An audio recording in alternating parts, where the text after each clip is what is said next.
Hi friends, it's Doreen, and let me ask you, are you prepared for the big day next Thursday? Yes, we got Thanksgiving coming up 1 week away. Well, just a smidgen over. I'm recording this a smidgen over 1 week away.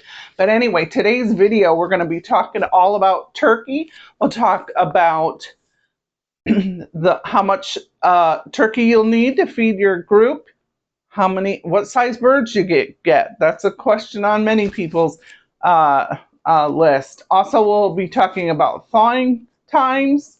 Be talking about cook times, and we'll also cover a little bit about a great way for you to season your turkey so it'll have wonderful flavor and you'll be wowing your guests and yourself. So stay tuned to keep watching. All right, first of all, how much turkey do you need to feed your guests? Well, basic general rule is 1 pound to 1.5 pounds of cooked turkey meat per person. So if you want leftovers, lean heavy toward the one and a half, but also keep in mind the kind of crew you have. If you have a lot of adults, big eaters, you might want to have a little bit more if you still want those leftovers. And then also, if you have a lot of littles, you're going to maybe scale it back a little bit. Remember, you do have a lot of side dishes, so there's going to be a lot of food, and I'm sure you're going to do great. But also, I have a chart here, and then let me just go over. I'll read this out to you, but I'm going to put a little chart up there for you to keep. And also, if you haven't already, go ahead and get my free ebook that I created. It's 7 steps to hosting a stress-free Thanksgiving dinner, and that's going to give you tips from prepping sides to table decor, a whole chapter on the turkey, and much, much more. And that will help you. It also has the charts in there for you right at your fingertips. So click the link in the comments and you'll be able to get that ebook. But let me go on to the chart that you'll need. So if you're feeding, kind of take this for instance, if you're feeding 6 to 8 people, you're going to need 10 to 12 pounds. And we'll just go up from here. 12 to 14 pound turkey is going to feed 8 to 10 people. 15 to 18 pound turkey is going to feed 10 to 12. You see how it's kind of going up. And then a 20 to 22 pound turkey is you're gonna have that feed 14 to 16 people, and a 23 to 24 pound is going to be 16 to 20 people. Now, if you got that many people, God bless you, let me just say. But you might want to go ahead and do 2 smaller birds or something like that. But those are going to be what you'll need to feed that amount of people. All right. Just an important step also is our thawing. We want to make sure we have plenty of time for that turkey to thaw. I don't know if you've ever had any bad experiences, like a little bit of a nightmare where you think you're gonna thaw that turkey out in 2 days and it's frozen as anything, and that really stinks. So let's save that problem and let's go over the thaw charts. Thaw charts are in that ebook too. But if you have a 10 to 18 pound turkey, that's going to take you 2 to 3.5 days for that to thaw out. Now, one of my recommendations is when you're thawing out turkey, put it in a baking tray, whether it's aluminum or your roasting pan or a platter, a good sized platter, because it's going to leak. What I do is a couple of things I've done over the years is I've put it in like a plastic shopping bag, one of those disposable shopping bags. Put it in there, I always usually put it in aluminum foil roasting pan. That way, as it thaws out, all those raw poultry juices are not going all over your other food, cross-contaminating. That's really important. You don't want to get anybody sick. It's such a bummer. And I've had a year where we all got sick.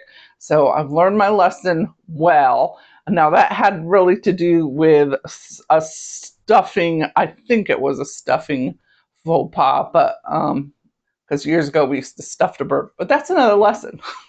That's another segment.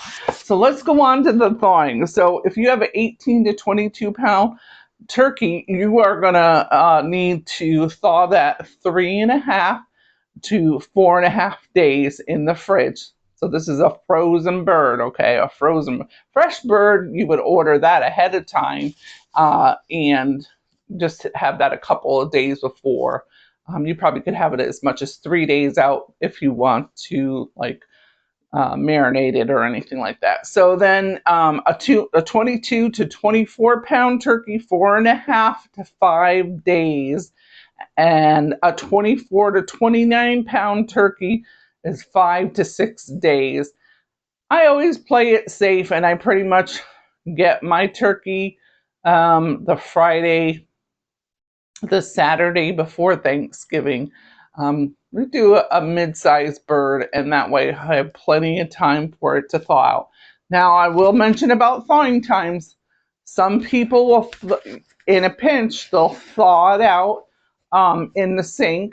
You can do that. I've done that before, and it's fine, but you have to be very careful with that in that process. So if you see that your bird isn't thawing as nice as you'd like just prior to roasting it, you are, and of course it depends on how much. And I have a thaw chart in my ebook about how long you can put it in the water and what side pound.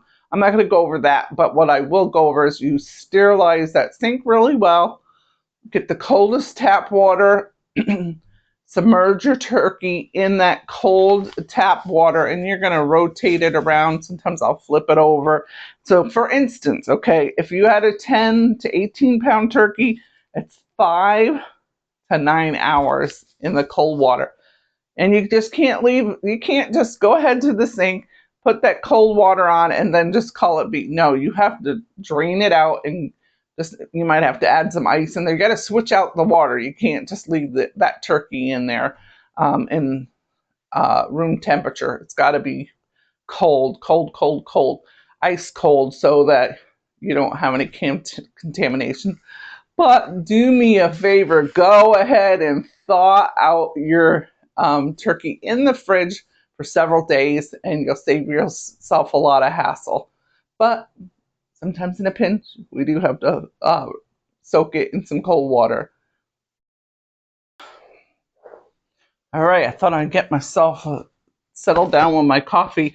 I'm recording this at night, and they're having a windstorm in our area. I live in the Pacific Northwest, so hopefully I don't lose this video footage. Hopefully our power doesn't go out, and I can finish this video. But this part, we're going to talk about cook times for those birds. You know, it's not too bad, but let's go over. So a 10 to 12 pound turkey, that's going to take you about 2.25 to 2.5 hours. And that chart's also in the ebook. A 12 to 14 pound turkey is going to take you about 2 3/4 hour, 2 to 3/4, 3 hours cook time. A 15 to 18 pounder is going to take you 3.25 to 4 hours. And then 18 to 20 pounder is going to be about 4 to 4.25 hours. And then a 20 to 22 pound turkey is going to take you about 4.25 to 4 3/4 quarter, close to 5. And then a 23 to 24 pound turkey is going to take you about 5 to 5.25 hours to cook. So some things to keep in mind is you can do different cooking times, or not cooking times, but methods. Some people will put the temperature in their oven up pretty high for the first half an hour, and then we'll shut it down. You can do like a 425 degree oven temperature, Fahrenheit, for about 30 minutes, and then put it down to 350 for your rest of your cook time. One way you can use a thermometer, a meat thermometer. Oh, I meant to get that. I'll get that in a moment. But they have these digital thermometers you can put in the turkey, and it'll connect to your phone, the timer, and you can check the temperature for that. Or you can use a stick thermometer that you have in your kitchen, and you'll check different parts of the turkey. You're going to use check the fattest uh, part of your turkey, the fattest part of the breast. Go ahead and check that. Has to be 165 Fahrenheit for it to be done. You'll check different parts, thick part of maybe the thigh or the leg. And I check in different spots. I even check on the other side because, so maybe one side of the oven is a little, the way the air distributes in the oven. So you just really want to make sure that's done. You'll pull it out of the oven. It's still going to be cooking a little bit, and you can tent that with some aluminum foil and just let that sit for a good 20 to 30 minutes. That way you're going to have a nice juicy turkey. That way all the juices will kind of redistribute back into the turkey, and you'll have a nice moist turkey. Now let's go on next to talk about seasoning your turkey and different flavorings you can use. That'll make it yummy.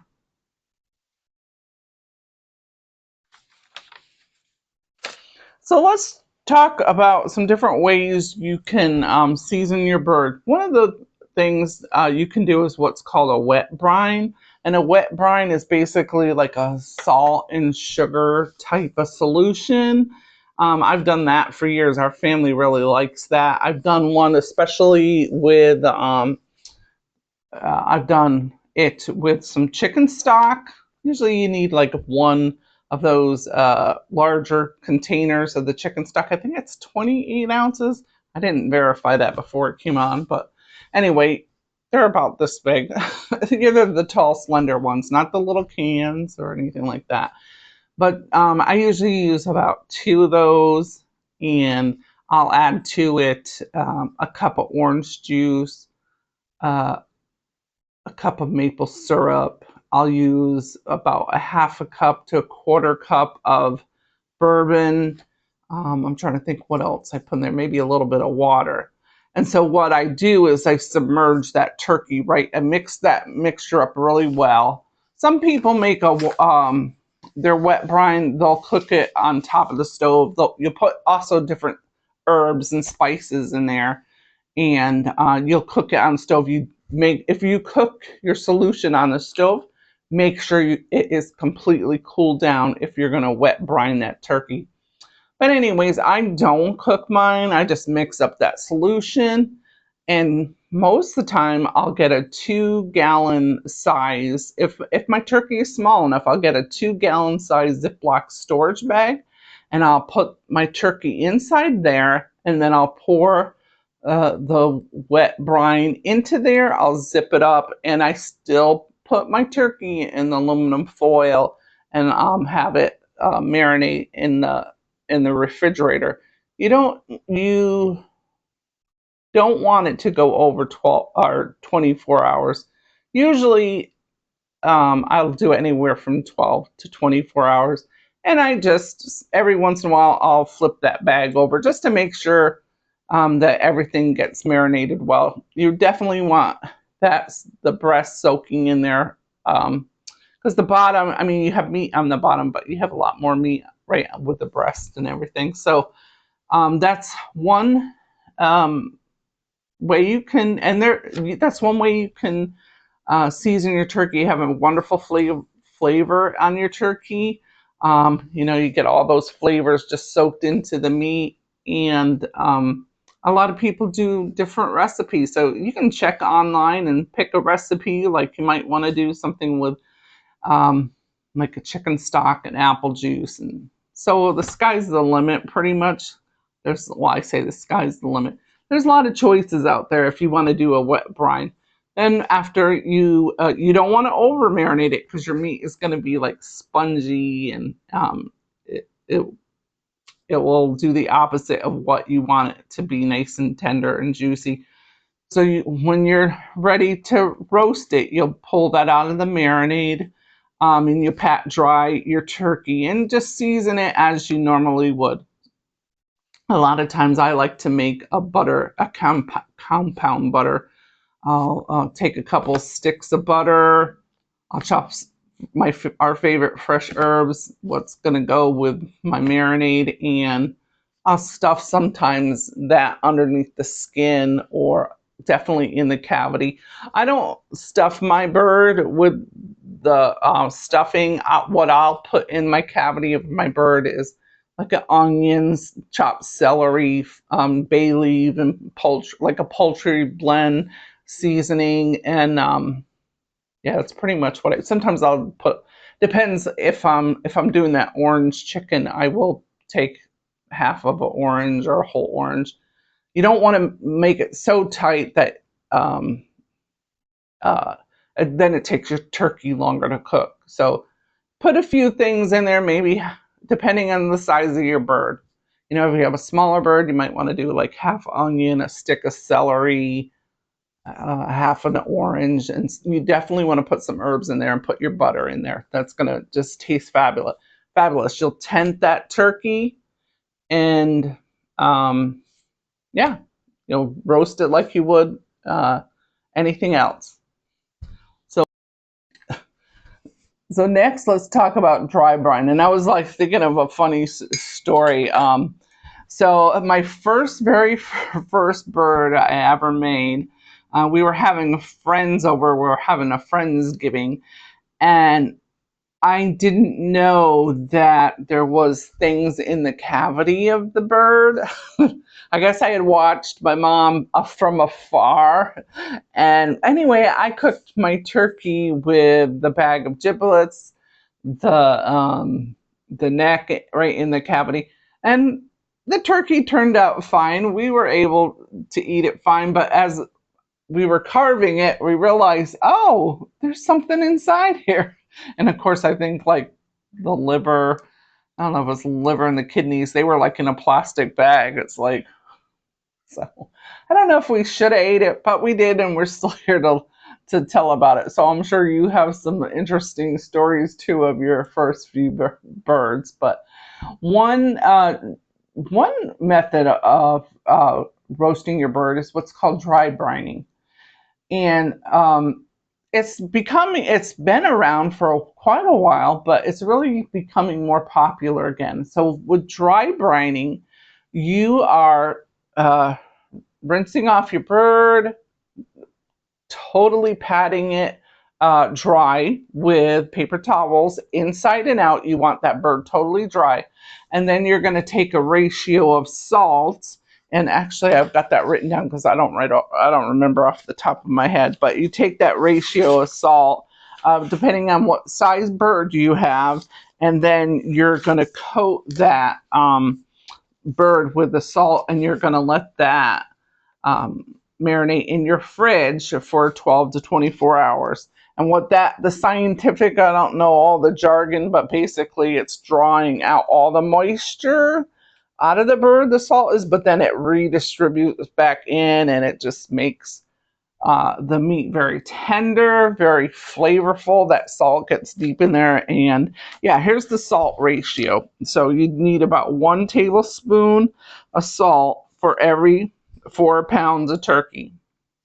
Okay, so of course my notes here say you can do it 12 hours up to 2 days, but it doesn't recommend over there. I wouldn't say over 24 hour. Well, no, I guess you could, but depending on what size it is. But I think I don't do mine more than 24 hours. But the kind of salt you use is important. You don't want to use table salt because that's like an iodized salt, and that is way too salty. But and it doesn't quite do the job scientifically that you need it to do. You need more of like a coarser salt, like the Morton like kosher salt, or I think it's Crystal Black Diamond or something like that. But use one of those salts, and you can play around with the ratios a little bit. I know they say the Morton is a little bit different from the crystal salt.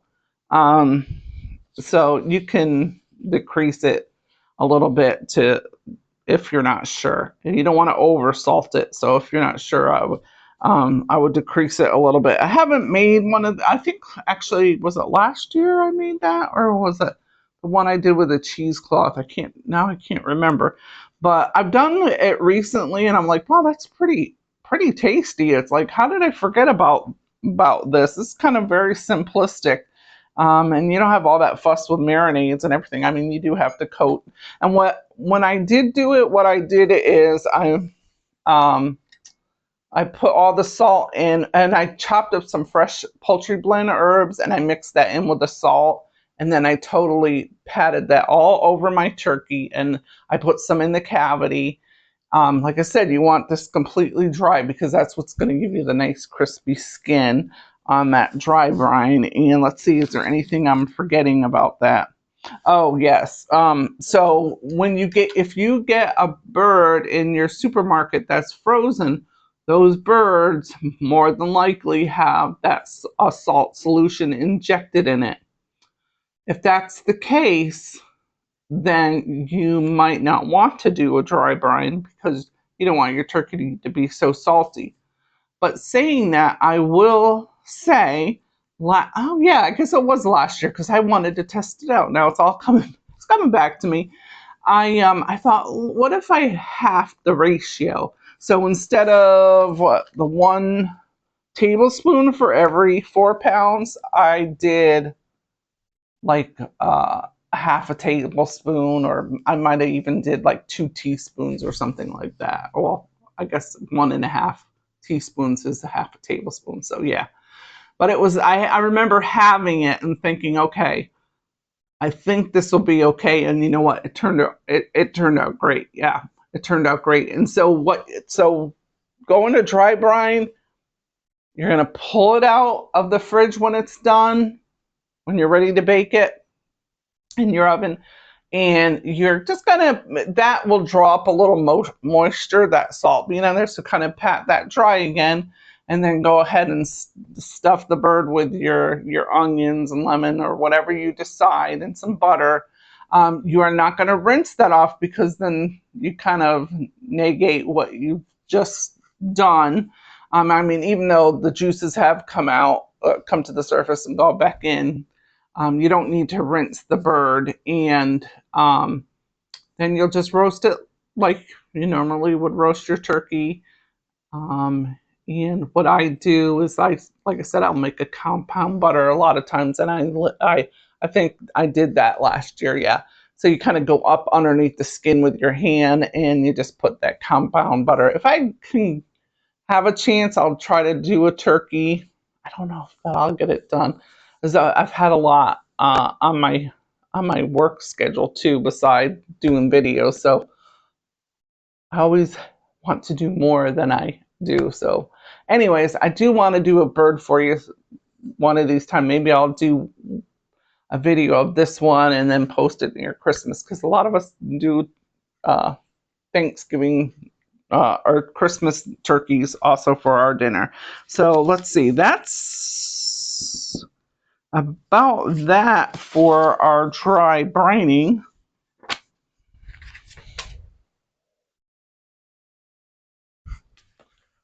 So let's just go over a few closing ideas on your turkey with roasting it. So one thing to keep in mind, if you are stuffing your bird with your dressing that you make, which calls it, then it's stuffing, it's gonna take longer for your bird. And I don't have that on my chart, but you still will want that turkey to be 165.